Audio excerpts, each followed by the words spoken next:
Welcome. Thank you, Dwayne. All right, I have my guest, and we spent a bunch of time talking off air, and it's like the great thing about this is recorded, so we're not going live. We're live, like we're in person, but not live today.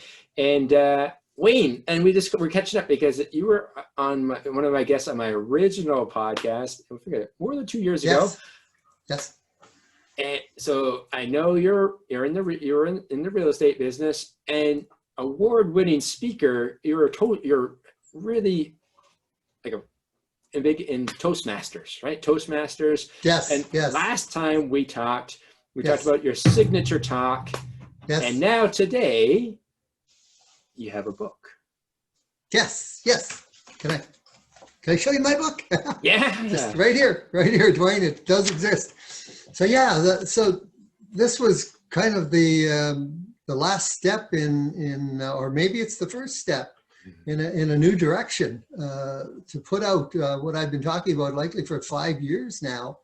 To give you a bit of background, after 33 years of real estate, I found that there was a gap, and it's like in your business, like you can know what to do, and you can know all the pieces, and you can know all the language. But if you don't know why you're doing it, if you don't have the motivation to do it, and that seems to be the gap that's in most entrepreneurs and most salespeople. They know what to say, they know what to do, they know what they should do, but they don't do it. And that's what recharge. It's time to recharge. Mainly focuses on is getting out there and talking to people and saying, what do you really want? And so once people know what they want, then it's a lot easier to focus them and take the steps to get where they want to go. Yeah, so interesting. It's fantastic. And a little bit different this time. I have some scripted questions for us. Good. Not rehearsed, but I gave you the questions ahead of time just so I wouldn't blindside you with them.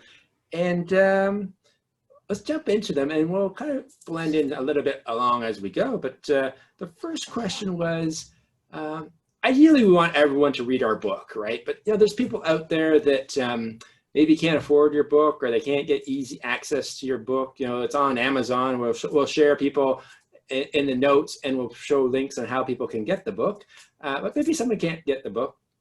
So what's the one takeaway, that one message or the one lesson from the book without spoiling the whole book? What could we share with the listener to give them a little taste? Yeah, I think the one takeaway is possibly you need structure.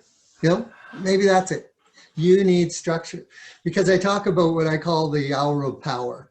It's that first hour in the morning, or maybe the first 2 hours in the morning. It's that like right now. Right now you should be planning for your day tomorrow. Otherwise, like if I wake up tomorrow morning and say, "Oh, okay, Dwayne, what should I do today?" Like my day is shot. You need to know what you're going to do day tomorrow, and so you start off with the hour of power, and you get flying. So that's key, and if you can take away that from this book, it'll change your life. Yeah.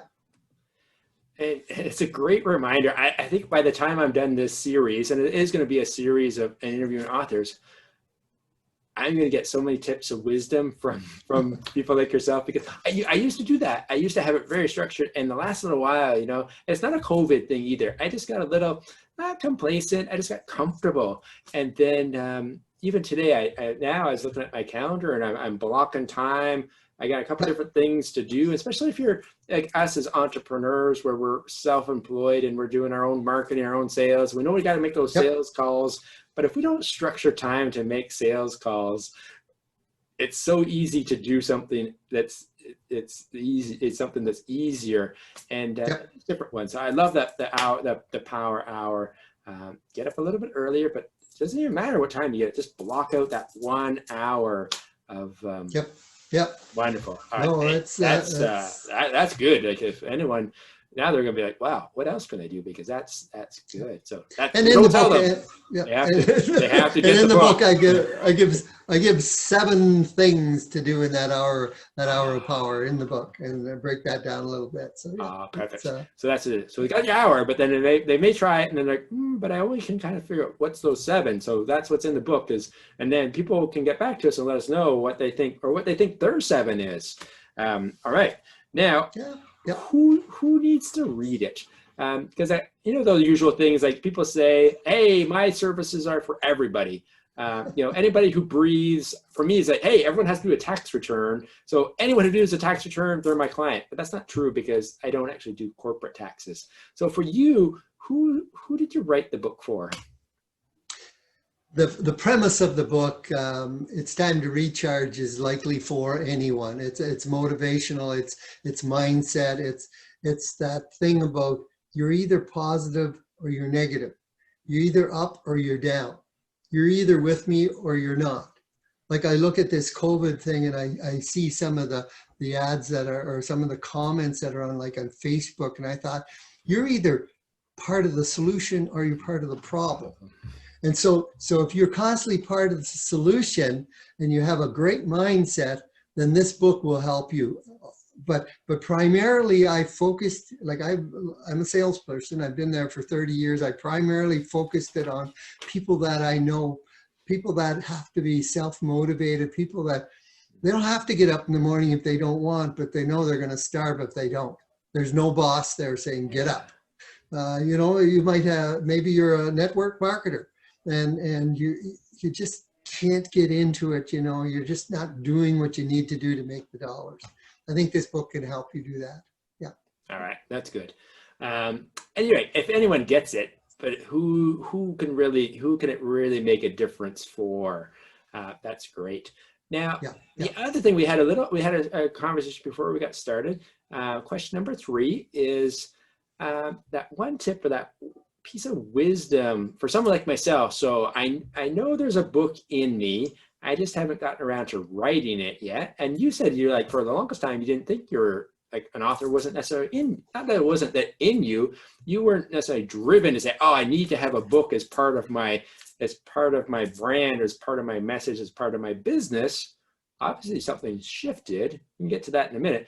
But what's that one piece of advice that you learned while writing your book that you'd like to share with someone who's thinking about becoming an author? Well, before I cheated. I hired Raymond Aaron. He has a 10-10-10 program.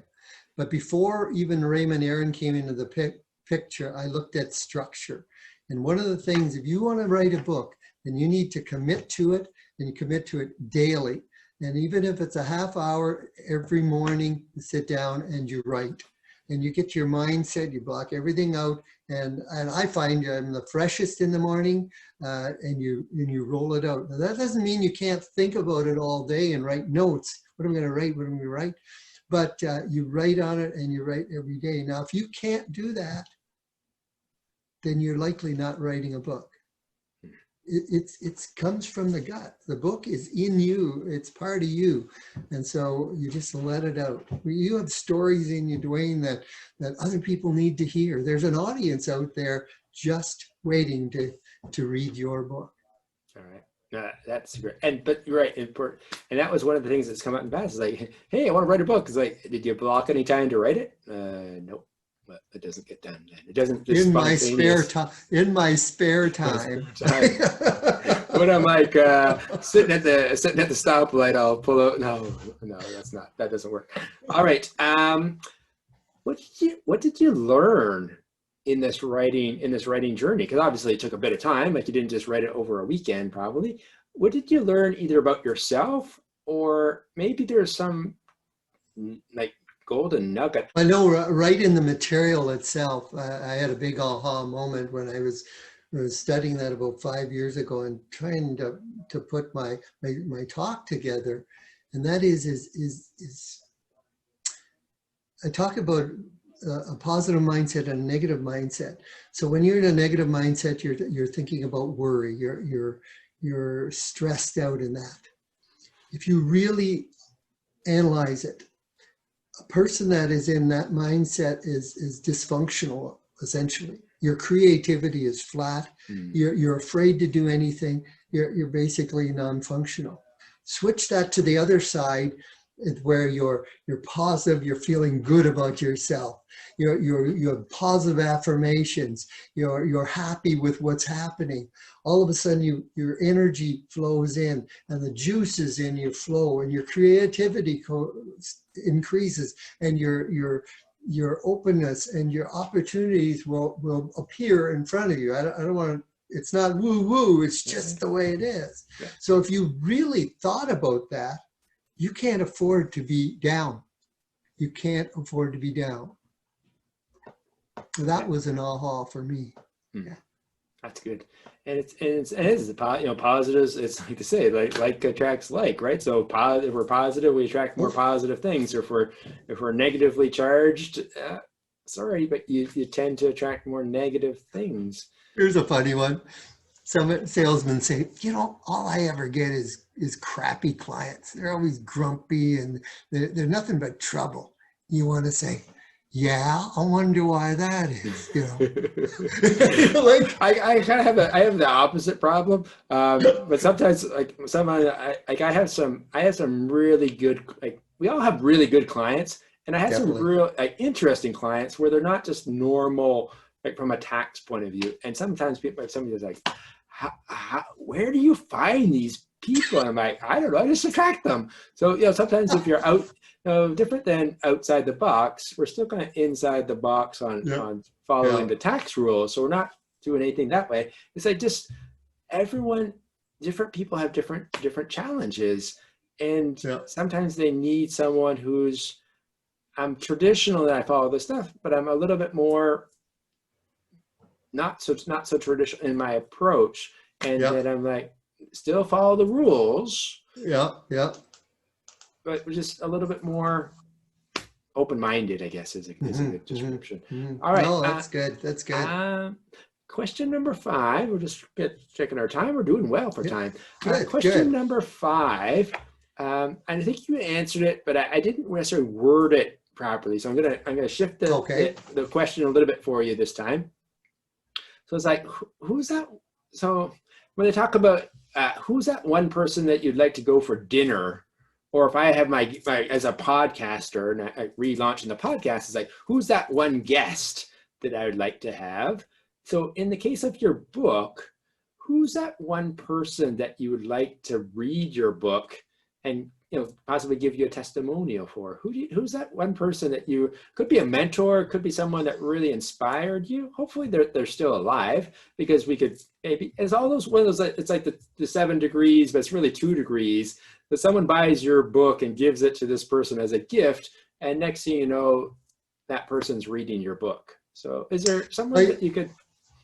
If I can steal from the past 3-4 years of talking to realtors and sharing Recharge with them, I find the person that will benefit most from my book is likely a newer real estate agent. And the reason I say that is they don't have any habits. They don't have any bad habits. They're thirsty, they're hungry, they're like a sponge. And so they're looking for information. What do I do? What do I do? What do I do? If I give this to an agent that's been in the business 20 years, and I'm kind of stereotyping, is they're likely in a rut. But they don't know that, and they're comfortable there. They're making $150,000 a year, and they do it every year consistently. They're okay. I likely don't have anything to offer them unless they come to me and say, I want to make $500,000 a year and I just don't know how. So to answer your question, I think that hungry, thirsty new salesperson would benefit most from it. Can we find them? I think so. I think so. Because again, I have a couple colleagues. I'm like, I'll send this video to I'll send this interview to them. So I have some colleagues who have their own brokerages who are and there's always people. I have friends who are new realtors who have transitioned from one career to another one. And you're right. It's like no offense to the people that are comfortable, because especially if you've been in the business a long time, people buy houses once, twice, three times over the course, and referrals. So lots of people, once they built up their book of business, the referrals just naturally, they'll sell 2 or 3 or 5 Definitely. houses a year Definitely. just from word of mouth. It's the new people who haven't necessarily built up the network and you're right, the habits. Great. It's like a blank chalkboard or a blank whiteboard. People don't know what a chalkboard is. There's a whiteboard that doesn't have any scribbling on it yet. And those are the best. It's like that block, that sculpture is just a block of clay, and you get to. Definitely. I went to my broker, I think about 3 years ago, and I said to her, I just don't feel like I'm working hard enough. And she said, you've been doing this 30 years. She said, you shouldn't have to work as hard. Yeah. It's that hard. Doesn't mean that you can't go do something a little bit. You can shift a little bit to say, hey. Right. And so that was a light bulb. I thought, yeah, I guess you're right. It comes easier, you know, and yeah, it's good. Awesome. All right. That's really good. So I guess the last piece is, I know you said that if you're getting this hot off the press. The book has only been out for a couple of weeks. This is fresh. It's fresh. I saw you doing you had the video, Facebook Live, and you're cracking open the case of books that arrived to your office. All right. So where can there's a website, I'm sure. So where can people find? There is a website, depending on when you see this. It's actually the title of the book. It's time to recharge.com, or you can reach me at Wayne at waynecoon.com. And if you're in the area, you know, I can drop a book off to you. If you're outside my area, you know, Amazon has it as well. Just amazon.ca, not .com. Because then you'll get the US version sort of thing of it. And I'm going to put all that stuff down below in the show Oh, notes as well. That's great. It's always nice if you're watching it, but if people are listening to it, and you're in your car or something, you don't necessarily have time, but I'll put in the description down below. There'll be some links there to Wayne's website, link to Amazon, link to the new website when it's up and going. And then we have one last thing, right? We're going to give a book away.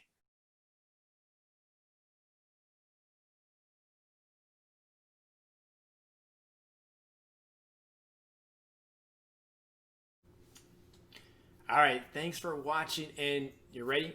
You want in on the prize, right? So make it super easy. Just simply email me, and the email address is guest@dwaynerichards.com, and in the subject, put either the name of the book, if you remember that, or the guest.